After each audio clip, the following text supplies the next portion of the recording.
যদি এটা নারী কেলেঙ্কারি হয়ে থাকে, ওনাকে শুধু দল থেকে বহিষ্কার করা নয়, ওনাকে দলের পক্ষ থেকে আপনারা আইনের আওতায় আনবেন, একটা মামলা করে ওনাকে আইনের আদালতে আপনারা সুপর্দ করবেন। সরকার একটা কঠিন আইন করতে পারে, কোন নারী কেলেঙ্কারির সাথে যদি জড়িত হয় তাহলে তার পদ পদবি সবই যাবে এবং তাকে যাবজ্জীবন কারাদণ্ডের। জামাতের এমপি যে নারী গঠিত ব্যাপারটা আমরা দেখলাম, এটা এখানে দুইটা নিউজ আমরা মিডিয়াতে দেখতেছি। একটা হচ্ছে উনি বলতেছে এবং ওনার প্রেস থেকে ওনার ইয়া থেকে বলা হচ্ছে যে ওনার দ্বিতীয় স্ত্রী, আবার আরেকটা দিক থেকে বলা হচ্ছে যে না ওনার এটা স্ত্রী নয়, এবং এটা কথা দিয়ে আমরা ওনারও কোনো পদক্ষেপ দেখতে পাচ্ছি না। উনি বলতেছে ওনার স্ত্রী, একবার বলতেছে ওনার স্ত্রী, আরেকবার বলতেছে আমি প্রথম আসছি, আমাকে ক্ষমা করে দেন, ভুল হয়ে গেছে। আবার দ্বিতীয়বার বলতেছে উনি আমার স্ত্রী, আবার ওই মেয়ের বাবাও নাকি ওনার শ্বশুরও নাকি দিয়েছে যে হ্যাঁ এটা দ্বিতীয় স্ত্রী, ওনার প্রথম স্ত্রী নাকি ফিল করেছে ওনার দ্বিতীয় স্ত্রী। এটা তো এই যে দ্বিধাদ্বন্দ্ব, এই যে একটা দুটাই বার্তা মাঠের মধ্যে এখন নিউজে ছড়াচ্ছে, তো আমরা দলকে বলবো যে সঠিক করে, সঠিক কোনটা এটার একটা বার্তা যাতে মিডিয়ার সামনে উপস্থাপন করে দেশবাসীকে জানানো হয় হ্যাঁ উনি কি ওনার স্ত্রী কিনা। আর যদি ওনার স্ত্রী হয় তাহলে উনি কোথায় এই ঘটনাটা ঘটলো এবং এটা ভিডিও হলো কি করে। স্ত্রী যদি হয় তাহলে এটা ভিডিও কে করলো, কারা করলো, তাহলে এটা পিছনে একটা ষড়যন্ত্র আছে।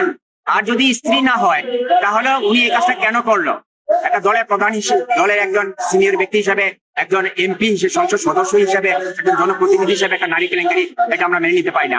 তাই আমি জামাত ইসলামকে বলবো এরকম অনাকাঙ্ক্ষিত ঘটনা অত্যন্ত লজ্জার, অত্যন্ত বিশৃঙ্খল পরিস্থিতি মানুষের মধ্যে বিরূপ প্রতিক্রিয়া সৃষ্টি করে। তো আপনাদের কাছে অনুরোধ, ওনার এই বিষয়টা কি সঠিক, উনি কি সত্যি ওনার দ্বিতীয় স্ত্রী কিনা এটা আপনারা মিডিয়ার সামনে প্রকাশ করবেন, অথবা এটা কি সত্যিকারের নারী কেলেঙ্কারি কিনা এটাও মিডিয়ার সামনে উপস্থাপন করবেন।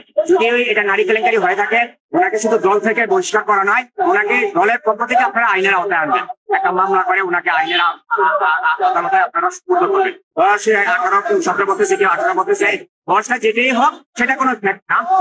যদি এটা বৈধ হয়, স্ত্রী হয়, তাহলে তার শোবার ঘরে, ব্যক্তিগত ঘরে, রুমে এই ভিডিওটা করলো, তারা ভিডিওটা প্রচার করলো, এটার জন্য তাকে খুঁজে বের করুন আর তাকে আইনের আওতায় আনুন এবং মানহানি মামলা করুন। আর যদি এটা সঠিক দ্বিতীয় স্ত্রী সঠিক না হয়, যদি এটা মিথ্যা হয় না, সত্যিকারের নারী কেলেঙ্কারি হয়, তাহলে তাকে দল থেকে বহিষ্কার করুন এবং তাকে দলের পক্ষ থেকে আইনের আওতায় সুপর্দ করুন, এটাই আমি জানাচ্ছি। এবং সরকারকে শেষ পর্যায়ে আমি সরকারের কাছে একটা কথা বলতে চাই, সরকার একটা কঠিন আইন করতে পারে, একটা কঠিন আইন যে সরকারি কোন চাকরিজীবী, সরকারি কোন জনপ্রতিনিধি, এমপি, মন্ত্রী, কোন কর্মকর্তা, সরকারি চাকরিজীবী এবং সরকারি কোন সংসদ সদস্য বা এমপি, মন্ত্রী কোন নারী কেলেঙ্কারির সাথে যদি জড়িত হয় তাহলে তার পদ পদবি সবই যাবে এবং তাকে যাবজ্জীবন কারাদণ্ডের জন্য দণ্ডিত করা হয়। এই বিধানটা রাখার জন্য আমি সরকারের প্রতি সবিনয় বিনীত অনুরোধ জানাচ্ছি। কারণ আমরা প্রায় দেখি সরকারি এমপি, মন্ত্রী এরকম অনৈতিক কর্মকাণ্ডে লিপ্ত এবং সরকারি কর্মজীবী, সরকারি চাকরিজীবী, উদ্যোগের কর্মকর্তা এরকম অনৈতিক কাজে লিপ্ত। তো যারা জনপ্রতিনিধি, যারা জনগণ চালাবে, যারা দেশ চালাবে, যারা আইন প্রণয়ন করবে, তারা যদি এরকম ন্যাক্কারজনক কলঙ্কিত নারী কেলেঙ্কারিতে ফেসে যায়, এই কর্মকাণ্ডগুলি নিয়ে ফেসে যায়, তাহলে তারা কিসের ভিত্তিতে, কিসের আদর্শে দেশ পরিচালনা করবে। তাই আমি সরকারকে বলবো, সরকার এই আইনটা যেন অনতিবিলম্বে করে। কোন সরকারি কর্মকর্তা, কোন সরকারি জনপ্রতিনিধি নারী কেলেঙ্কারির সাথে জড়িত হলে তার পদ পদবি যাবে এবং সরকারের পক্ষ থেকে তাদের বিরুদ্ধে যাবজ্জীবন মামলার একটা ব্যবস্থা করবে।